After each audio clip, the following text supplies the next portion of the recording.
One player I'm having the hardest time right now, just trying to figure out where he's going to end up in all of our drafts this fall, is James Cook. Yes, James Cook, the one that just got the fat contract from the Buffalo Bills and has been holding out for the last 3 weeks, finally returned to practice in a full form where he's saying, got paid, let's play ball. I think that means a lot because we talked about it on the daily show at Roster Watch on YouTube, rosterwatch.com. It's important that James Cook is back in this offense, right? This is a guy that, established scoring into his repertoire in 2024. This is a thing that previously, the last two seasons in 2022 and 2023, he totaled 4 rushing touchdowns. Now, he totaled 9 overall touchdowns, with 5 of them coming in the receiving game. But in 2025, he had 18 total touchdowns. He didn't quite have the yardage he had the year before. He had 1567 the year before, 1267 in 2025. Pro Bowler both years, between 200 and 240 carries. I think that's a respectable area to project, right? We've even seen him in fall camp and in preseason games. Gosh, I'm losing my brain for a second. In preseason games for the Buffalo Bills, we've actually seen Frank Gore Jr. catch the football multiple times in this Buffalo Bills backfield. Now, again, I understand I'm talking about preseason. I'm not talking about NFL games. Frank Gore, though, with 5 for 50 in the air for the Bills in that first preseason game against the Giants, second on the team in receiving. And it's like, we know how important that is. The thing is, and the problem, I guess, with the James Cook side of things is we haven't really seen him dominate in the receiving game like we even saw his brother do in his time in Minnesota 7 years ago now, right? Dalvin Cook finally got paid in Minnesota. He got a 5-year, I think it was $12.6 million per year, which was still factually more money than what James Cook just got paid. A little bit less in the guarantees, but a little bit more APY than what James Cook just got paid just this week. 4 years, $48 million. The thing is, where that establishes James Cook in the hierarchy of running back pay so far is an interesting spot, right? Kyron Williams just got paid last week. It puts him a step ahead of Kyron Williams' new deal. It ties actually Josh Jacobs, who had a 4-year, $48 million deal with the Green Bay Packers a year or two ago.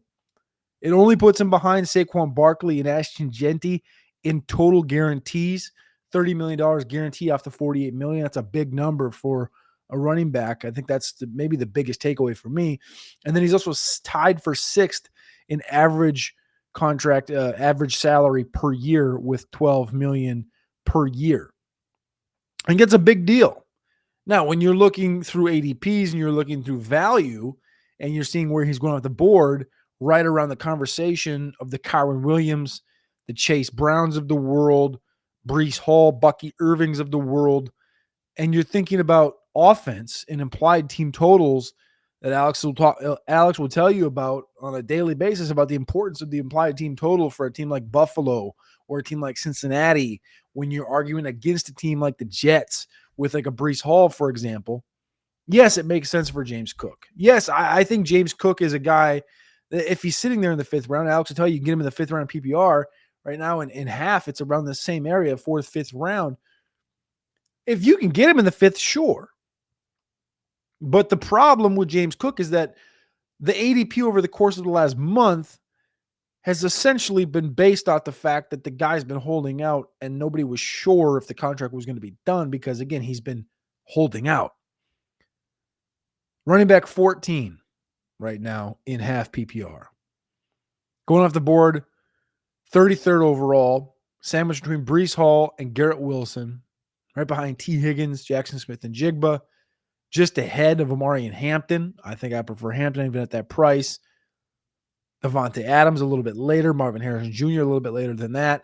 If James Cook essentially vaults from running back 14 to, let's say, running back, running back 13 is one spot ahead, but running back 12, for example, is Kyron Williams.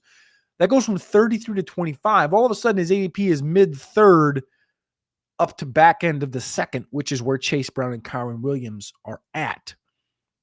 If you're talking about just purely opportunity share, which in fantasy football, I understand the touchdown thing is like, that's beautiful. It's awesome. You look at Buffalo, you go, well, that team, team is good because of Josh Allen, but who's going to score touchdowns?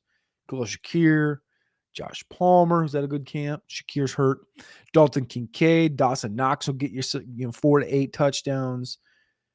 Ray Davis is going to get some goal line carries, maybe. I mean, we know that Dalvin Cook, James's brother, was a generational touchdown scorer.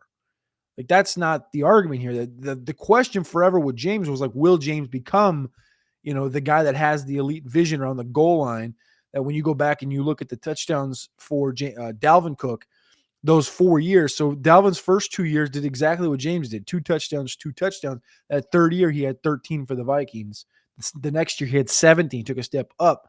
Then he got banged up, took a regression back to 6. Then he had 10 the final year there in Minnesota. Like, the thing about that was Minnesota would consistently get down to the goal line and consistently give him those opportunities. Historically, Buffalo, we have 1 year of sample to show us, they're probably going to give James Cook a chance to score. Like, you still got Josh Allen. You still got guys that are incredibly efficient in the goal line red zone area in the receiving game. You're talking about Khalil Shakir. Talk about option routes, dude, with Khalil Shakir and Elijah Moore. Think about Dawson Knox and how important he's been in the red zone for the Buffalo Bills. Obviously, I talked about the Josh Allen running the football, Ray Davis running the football, Dalton Kincaid hasn't even quite been unlocked. Touchdowns are the least predictable, least projectable stat in fantasy football and in the NFL. It's just the known thing. Now, that's not the whole argument for James Cook. The problem against it is the fact that, like, I don't know if you're going to can you quite compare the workload to a Kyron Williams or to a Chase Brown? Kyron Williams had 316 carries last year. He also just got that fat new contract. He also had 16 touchdowns last year and 15 the year before that. I know that offensive line isn't elite, but there's weaponry there at the wide receiver position in Puka Nacua and Devontae Adams, and they like Jordan Whittington. You have to expect that offense is going to run very similar to how it did. Chase Brown, entering his third season in Cincinnati, had 11 touchdowns last year, had 230 carries, and had 20 or 30 more targets than did James Cook in the receiving game. That's an additive on top of those guys, on top of James Cook. If all else is the same and the workload's bigger for those guys, I don't know how James Cook can get to that conversation. So right now, I like James Cook. 5th round, late 4th, mid 4th, and that's where you're getting him on the Ultimate Draft cheat sheet from RosterWatch.com. When you go to RosterWatch.com and sign up for a pro or a premium membership, we did just launch Premium Props, which is going to come out in week 1 of the NFL season. You're not going to want to miss this. This is a brand new launch. You got to be a premium sub at RosterWatch to get it. With the Ultimate Draft cheat sheet, I mean, you're getting James Cook right now.